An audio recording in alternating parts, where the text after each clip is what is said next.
The Old Testament reading this morning is 1 Samuel 3, 1 through 10. Now the boy Samuel was ministering to the Lord under Eli.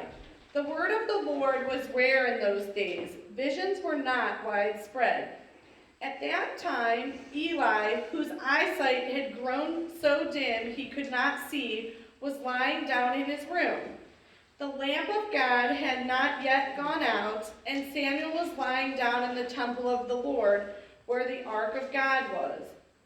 Then the Lord called, "Samuel, Samuel," and he said, "Here I am," and ran to Eli and said, "Here I am, for you called me." But he said, "I did not call. Lie down again." So he went and lay down. The Lord called again, "Samuel." Samuel got up and went to Eli and said, "Here I am, for you called me." But he said, "I did not call, my son. Lie down again." Now Samuel did not know the Lord. The word of the Lord had not yet been revealed to him. The Lord called Samuel again a third time, and he got up and went to Eli and said, "Here I am, for you called me." Then Eli perceived that the Lord was calling the boy. Therefore Eli said to Samuel, "Go lie down, and if he calls you, you shall say, 'Speak, Lord, for your servant is listening.'" So Samuel went and lay down in his place. Now the Lord came and stood there, calling as before, "Samuel, Samuel." And Samuel said, "Speak, for your servant is listening." And the epistle reading is 1 Corinthians 6, 12 through 20. All things are lawful for me, but not all things are beneficial. All things are lawful for me, but I will not be dominated by anything. Food is meant for the stomach, and the stomach for food, and God will destroy both one and the other. The body is meant not for fornication, but for the Lord, and the Lord for the body. And God raised the Lord and will also raise us up by his power. Do you not know that your bodies are members of Christ? Should I therefore take the members of Christ and make them members of a prostitute? Never. Do you not know that whoever is united to a prostitute becomes one flesh with her? For it is said, "The two shall be one flesh." But anyone united to the Lord becomes one spirit with him. Shun fornication. Every sin that a person commits is outside the body, but the fornicator sins against the body itself. Or do you not know that your body is a temple of the Holy Spirit within you, which you have from God, and that you are not your own? For you were bought with a price. Therefore, glorify God in your body. And the gospel reading this morning is John 1, 43 through 51. The next day, Jesus decided to go to Galilee. He found Philip and said to him, "Follow me." Now Philip was from Bethsaida, the city of Andrew and Peter.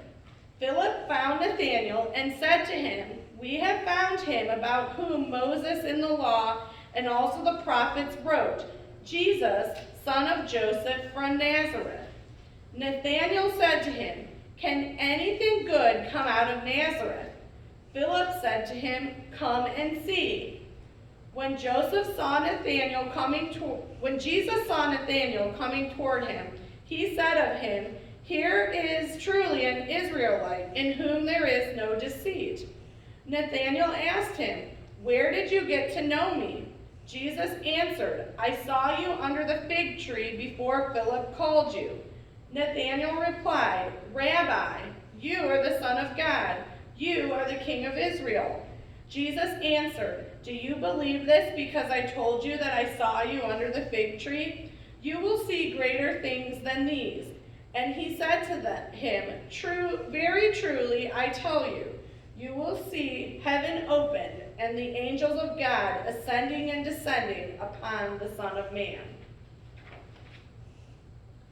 So, having just invited Andrew and Peter to go to Galilee with him, Jesus finds Philip. From what we can tell in this passage, Philip wasn't particularly looking for Jesus. But just like God to find people who are not particularly on the hunt for God? How many times have we had an encounter with God when we least expected it? God has a way of sneaking in when we aren't looking. God uses other people to find us too. The next verse says that Philip found Nathanael. Nathanael has the reaction all of us would have. What? Are you crazy? Can anything good come from Nazareth? And Philip responds, come and see. In a short time, Jesus finds not one, not even two, but 4 disciples. He doesn't seem interested in solo work. He invites them to join together with him. Jesus calls us to the community together. Now the 4 of them were probably friends or even neighbors. All of them were from the same small town of Bethsaida. Archaeologists cannot quite agree on where it was, but it certainly was a real place with real people. It couldn't have been much different than here. No doubt they were friends, or at least acquaintances. They'd probably done business together. They probably shared meals together or walked about town together, and they probably knew each other's families. Aristotle thought of friendships as those who help you to be wise and virtuous.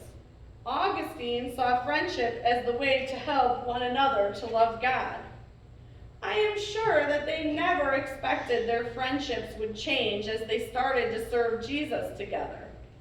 And just like Samuel in the Old Testament reading, they were called to serve, hear, and be with God.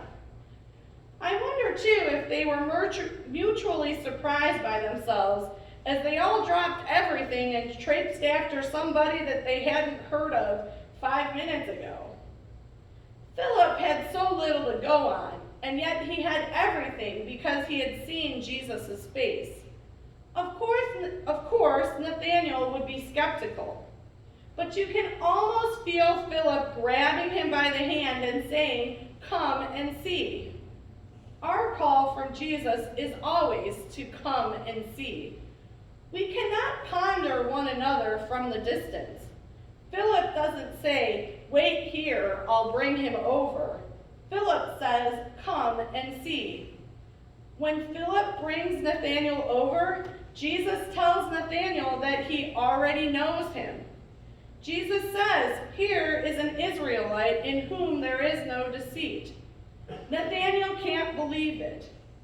I think that this might be a time known as a come to Jesus moment. Have any of you ever experienced one of those? I'm not just talking about a moment of enlightenment or an epiphany. I'm talking about a moment where you have really seen or felt Jesus. Have you ever had a time when you were just so distraught or upset, and somewhere, somehow, Jesus snuck right in and said, I know you, I am with you, do not fear? Or have you ever brought a friend to come and see, and Jesus looked into the heart of the person and said, I know you, you are my child, I don't care about your past, I only care about your future. Sometimes this can come as a complete shock, but truthfully, we should not be surprised by this at all. God is searching for us, calling for us, and doing the same for those around us. Come and see. I know your past, I know your present, and I know your future. No matter what you have done, you are safe with me. You are welcome here. Martin Luther King Jr. in his book, Stride Towards Freedom, describes that coming to Jesus moment in this way. I was ready to give up, with my cup of coffee sitting untouched before me. I tried to think of a way to move out of the picture without appearing a coward. In this state of exhaustion, when my courage had all but gone, I decided to take my problem to God. With my head in my hands, I bowed over the kitchen table and prayed aloud. The words I spoke to God that midnight are still vivid in my memory. I am here taking a stand for what I believe is right. But now I am afraid. The people are looking to me for leadership, and if I stand before them without strength and courage, they too will falter. I am at the end of my powers. I have nothing left. I've come to the point where I can't face it alone. At that moment, I experienced the presence of the divine as I had never experienced God before. It seemed as though I could hear the quiet assurance of an inner voice saying, "Stand up for justice, stand up for truth, and God will be at your side forever." Almost at once, my fears began to go. My uncertainty disappeared. I was ready to face anything. God opens our hearts to receive more than we expect. Sometimes we are called to help, to share the words, "Come and see." Sometimes we need to go to others too, just like Philip did to Nathanael, to someone who might not be ready or expecting us. Sometimes we are asked to go to someone who is not like us, so that that person may come and see at the same time. When we least expect it, we too may be transformed. Once, a rich donor was visiting Calcutta and met Mother Teresa. She pulled out her checkbook and said, "How can I help you with your work?" Mother Teresa pressed the checkbook back into the woman's purse and took her by the hand and said, "Come and see." She led the woman to an impoverished neighborhood and found a hungry, frail child. Care for her. The woman took the child in her lap, wiped her brow, and fed her. As you can imagine, it was much more of a transformation for that woman than just opening her checkbook. Mother Teresa was right when she says, when we care for a child, we are caring for Jesus. When we love the unloved, we are loving Jesus. At the same time, I think it is a perfect example of three people who come and see Jesus: the woman, the child, and Mother Teresa. We are invited in these passages to come and see for ourselves this person called Jesus. We, like Philip, are called to invite others to come and see Jesus. There are those outside of these walls that need to hear the invitation. The story of Jesus is spread from person to person. Once invited, Nathanael came and saw for himself. That now becomes our task, to tell people, come and see. Come and see what Jesus has done and is doing for you. And may we be the vessel for others to come and see Jesus.